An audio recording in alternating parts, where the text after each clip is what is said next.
Retour à un calme précaire au Soudan après 10 jours de combats meurtriers entre l'armée et les forces de soutien rapide du général Mohamed Hamdan Dagalo. Un fragile cessez-le-feu de 72 heures a débuté mardi à minuit.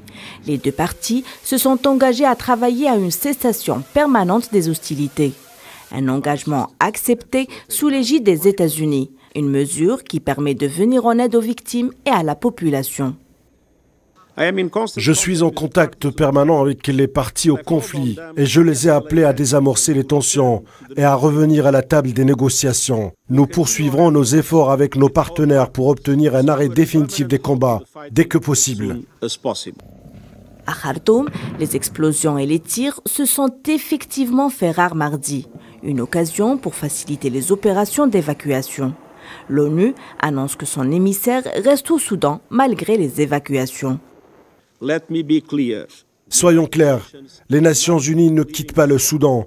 Notre engagement est envers le peuple soudanais en soutien à leur souhait d'un avenir pacifique et sûr. Nous sommes à leur côté en ces moments terribles. De nombreux pays, dont les membres de l'Union européenne, continuent leur rapatriement, à l'exemple de la France qui a annoncé évacuer du Soudan 538 personnes, dont 209 Français.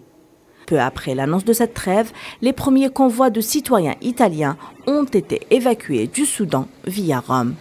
De nouveau, le Royaume-Uni a annoncé entamer l'évacuation de ses ressortissants 3 jours après celle de ses diplomates, même si de sévères critiques ont visé le gouvernement Sunak pour la gestion de ses ressortissants coincés.